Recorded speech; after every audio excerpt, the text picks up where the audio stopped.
Hey listening friends, I'm your host and coach Laura Malone. As an entrepreneur and leader, wife and mom, teacher and creator, I am showing up to share possibility with you and help you find vision and wisdom because you deserve to be equipped and released as the hero of your own story. Coaching really does help you change your life. And if you want to know how to guide yourself and others well, I created this podcast just for you.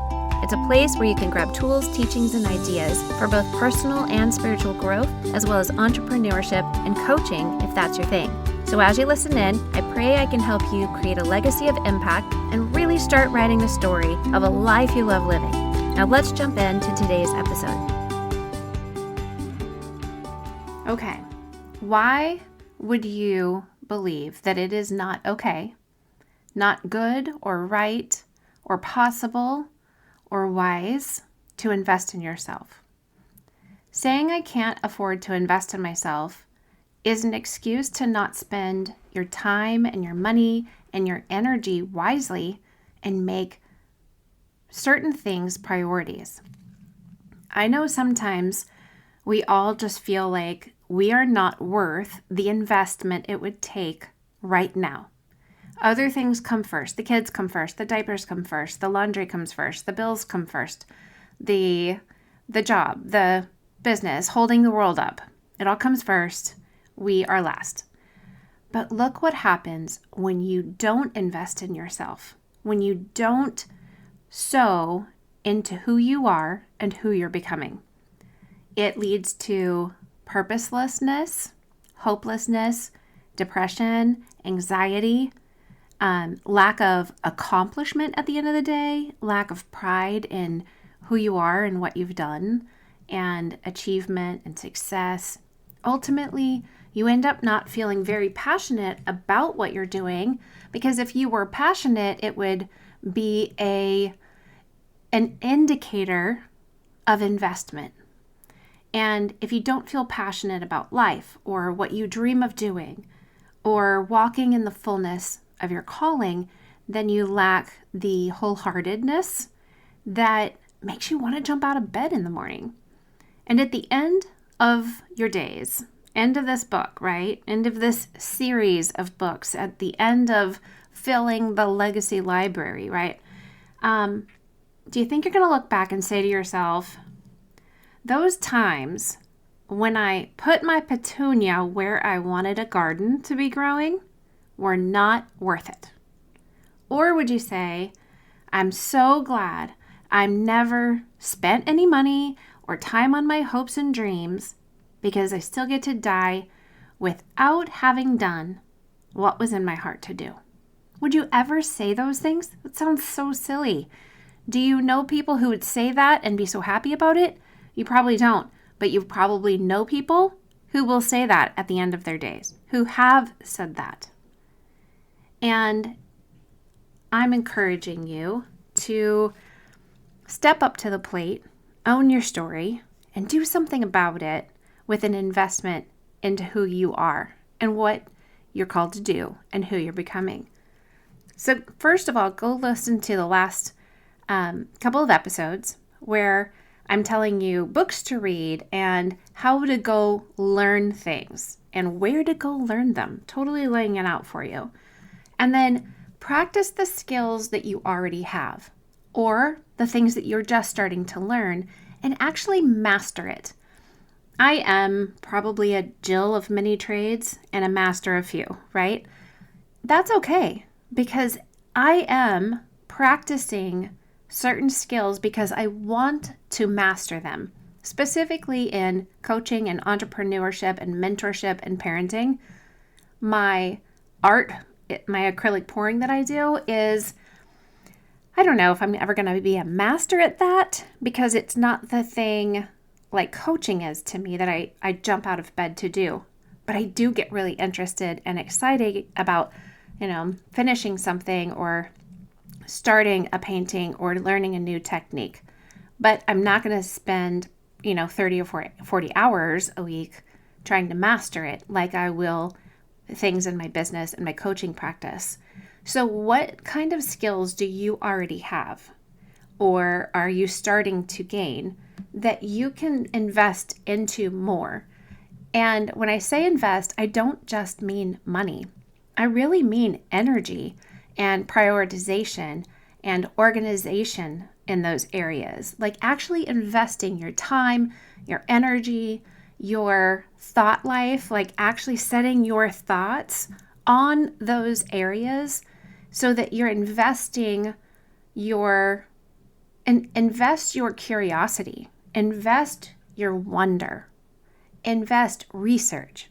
Yes, money is part of it at times for certain areas, and it's worth it to invest the money because where your treasure is, there your heart will be found. That's what the Bible says. And if your heart is in protecting and saving up and providing for yourself, as opposed to trusting the Lord in providing for you and allowing you to manifest all of the dreams in your heart, to really reveal who you are and bring the kingdom of heaven to earth the way you're designed to do it, then you're missing out. Self-provision can only carry you so far. And if your heart is in the place of, I just have to protect all of my money and I have to save up for a rainy day and I'm never going to let go of anything now, then you're burying talents, right? Instead of actually going out and taking what God's given you and doing something to multiply it and bring an impact. Go also find people who are doing the things that you want to do, who are good at doing those things, and invite them to do it together. I love to ask people who are creators and artists to come over to my house and do acrylic pouring with me. I've taught different people to do it. I've walked my children through it. I've had ladies come over and have a pouring night. I have my best friend across the country, and my dream ally, she and I both do acrylic pouring. So we kind of feed off of one another, which is really fun to have somebody who shares with you in it because you learn so much. Also, go find somebody to mentor you in the area that you want to master, the area you want to be invested in. You invest in yourself by asking other people to mentor and coach you. So if you ask somebody else to be an investor, that is a measure of you investing in a relationship that will benefit you ultimately. Mentors do invest in you, but the difference in coaches is that coaches are invested. That's literally what they do on purpose. A mentor might look like somebody that you know has started a business like the one you want to start, and you go seek them out and ask, hey, would you consider let me work alongside you for a season or something of that nature so that they can pour into you all of their wisdom and experience.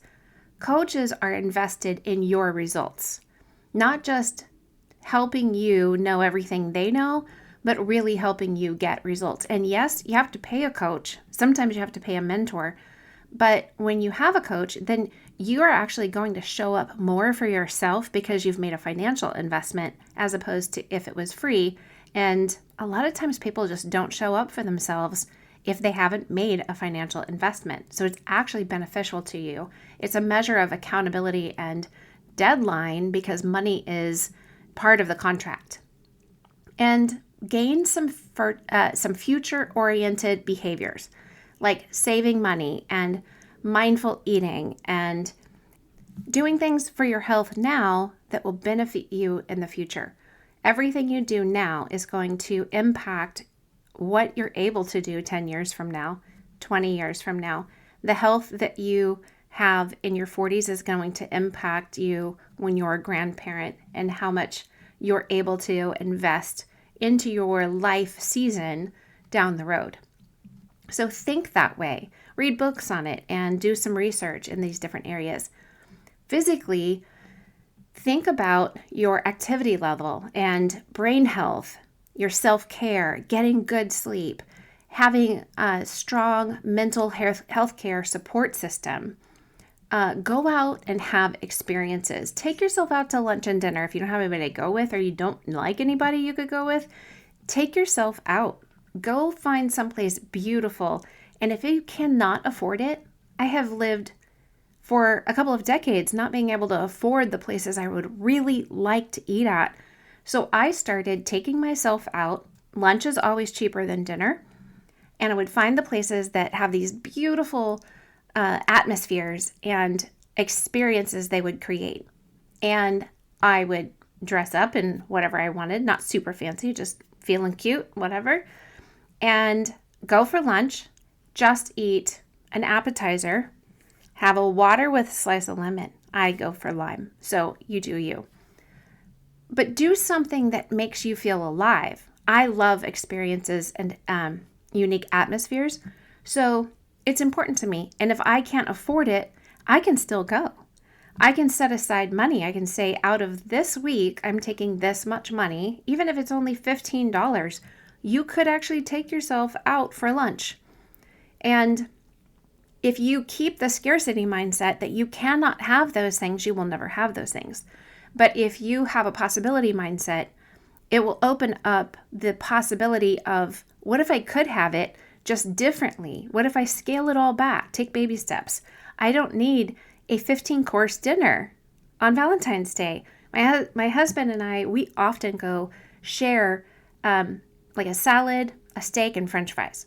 We skip the appetizers and desserts because we usually have enough food and we just enjoy ourselves. But we can actually eat someplace nicer and share a meal and enjoy the entire experience. So find ways that you can actually do that and develop around you a strong social sphere. I'm leaving a lot of letters off in this episode, cutting all the words up. And it's kind of late in the day, so my brain's starting to leave me, I think. You just go find people to see and to talk to. Go talk to people at the stores. Find a coffee shop and ask somebody who works there what their name is and start a conversation and go back there consistently and become somebody to them and find out who they are and speak to them as if they matter. Find out the names of the people, the people who check your receipt as you're leaving Costco. Say, hey, Ronnie, how you doing today? Read their name tags, orient yourself with them, become somebody who has an impact in your sphere of influence. It doesn't mean you have to be their mentor, their mother, their friend.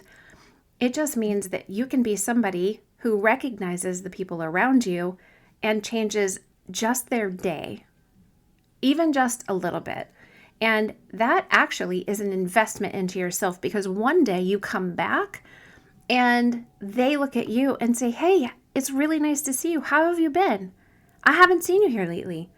You put yourself in a position to be mutually, for a mutual investment to be brought back to you. When you consistently sow into someone, they will eventually sow back into you in some way. And that's actually setting yourself up for investment into yourself, even if you don't realize it. It makes a difference, especially for your mental health and your emotional health. Think about the things that you need to organize and prioritize. Make that part of you investing into yourself and getting things orderly so that you are capable of accomplishing things. And go after the bad habits you have and create new good ones. Read the book Atomic Habits. It's fantastic. And last but not least, go get grateful. Okay? I think that's a 3G. Go get grateful. Fine. If you want to keep a journal, a gratitude journal, do it. If you want to make a list of 1,000 things to be thankful for, go do it. Or just train yourself when you see something to say out loud, I am so glad that I have these windows in my office. I'm so glad that in my office I can look outside. I am so glad that spring is coming near. I'm so glad that the days are starting to get longer and the sun is starting to be here later into the evening. Just get thankful about all the things and see what is as opposed to everything that is not. And find a measure of contentment in your life and your soul. All right, friend, this is my encouragement to you to go invest into yourself in every way possible. And if I can do anything to help you make that investment here on the podcast or in coaching with me, please let me know. You can go to the podcast website page, sterlingandstonementoring.com/podcast. And if you scroll down to the bottom, you can actually email me any questions or thoughts you have that you are interested in knowing about that I can share on the podcast. Let me help to sow into you and invest into you. All you have to do is email me and ask me to be someone who invests in you in a very specific way. Okay? And if you want to go on the Storymaker's journey with me, that version of coaching is totally available to you on the website as well. And you can also go the route of going through the Greenhouse course and investing in yourself to become the hero of your story and an amazing guide to others. All right, friend, bless you. Remember, all things are possible. I so appreciate you as a listener. And if you are looking for a community of like-hearted believers who love all things coaching, be sure to jump into the Christian Life Coach Collective Facebook group. Do you think you might be called to become a certified Sterling and Stone life coach? We'll learn more about the Greenhouse course, where you can get trained in just 10 weeks to start building the foundation of your coaching practice.